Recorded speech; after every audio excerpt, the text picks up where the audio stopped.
Hi everyone! Welcome to Souped Up Recipes. Today we're making a popular drink from scratch, 珍珠奶茶. It is also known as bubble milk tea. It is originally from Taiwan, later became popular in Hong Kong, and then swept all over China. If we hang out on the weekend with friends, bubble milk tea is the must-have drink. It's so easy to make, so let's get started. First, we're gonna make the bubble pearls. It is also called tapioca balls. This is the pre-made ones that you can get from the store. You just boil it and add it to the milk tea. Fast and easy, or you can purchase it on Amazon. I'll put the link in the description. As I promised, we're gonna make this from scratch. It's so simple but time-consuming. You will need some tapioca starch. This is what I'm using. I'll put the Amazon link in the description as well. Cornstarch and potato starch, they don't do well in texture, so I wouldn't recommend them. You will also need some brown sugar. When you go to an Oriental market, you can find different colors of brown sugar. They all work fine, just the color is different. The traditional bubble tea pearl is dark, so you want to choose the darker color. If you really want to chase the black pearl that looks close to the store-bought ones, you can use food coloring. That is what they are using anyway. If you got these big chunks of brown sugar, you need to smash it so it dissolves better. Some water and vanilla extract. That is all we need for making tapioca pearl balls. In a sauce pot, add in the brown sugar, the water, and half teaspoon of vanilla extract. Give it a stir, cover it, and bring it to a boil. Don't go away, it will only take a minute. If you are not next to the stove, it will be overboiling and water will evaporate too much. Then you won't have correct amount of liquid. Once it comes to a boil, add in 1/3 of the tapioca starch immediately. Stir to thicken the liquid. Don't need to worry about the starch clumping up together. Just keep stirring it until the liquid gets sticky. It should be a bit thicker than mayonnaise texture. It also has a little bit stretchiness, kind of like melted chocolate. It will take about 1.5 minutes to get it to this texture. Then turn off the heat, add the rest of the starch in, mix everything together. Do it quickly and try to gather all the starch together.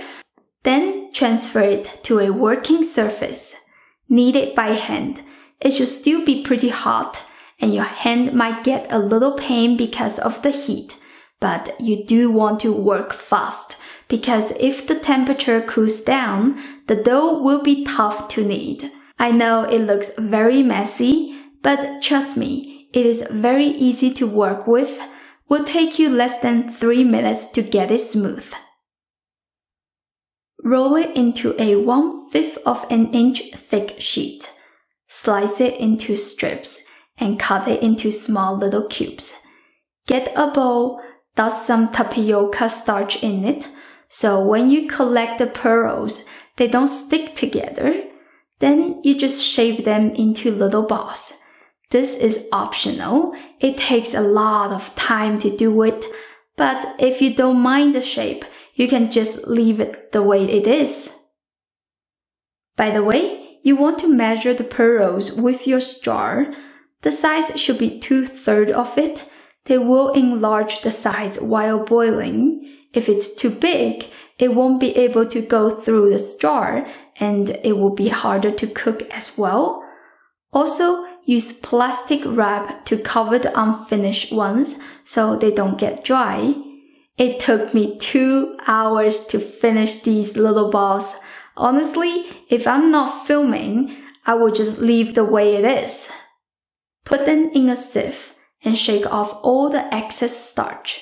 If not, when you boil it, the starch will thicken the water and it will be a bit messy. Although the recipe is a small amount, but you can save it. Just put it in a container and freeze it. When you need to cook them again, don't need to defrost, just directly boil them. You want to use a big pot and lots of water because tapioca balls need lots of space. They like to stick to each other. Add the pearls in. They will sink to the bottom immediately. Keep the flame on high. Gently stir them so they don't stick together. Continue doing this for a minute. You will see all the pearls are floating on the top. Then cover the lid. Turn the heat to low. Let it cook for 4 minutes. During this 4 minutes, you want to open the lid a few times and give it a stir because they always like to stick together. Turn off the heat and let it sit in the water with the lid on for another 2 minutes. Take them out. Put them in ice water for a little extra chewiness. The color was brown. Now they become even darker after the ice bath. Take them out again. Try to get rid of the excess water and add some brown sugar.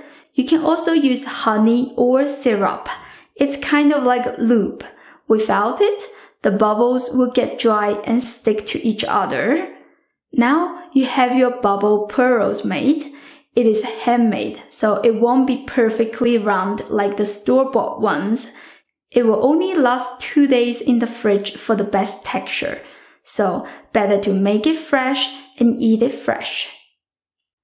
Now let's make the milk tea. It's so easy. I'm using my loose black tea that I brought from China.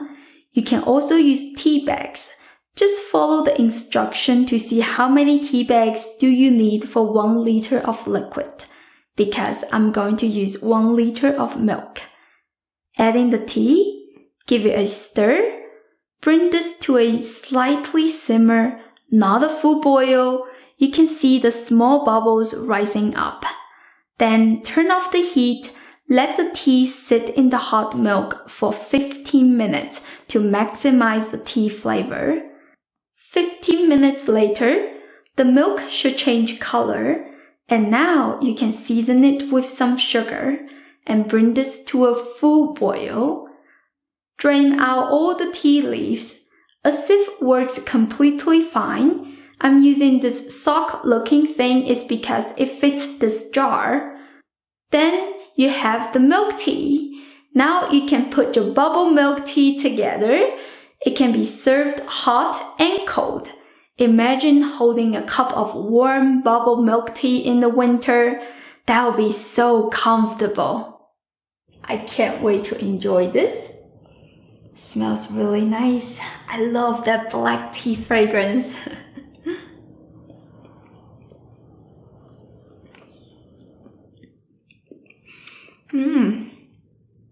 The milk is very creamy and silky.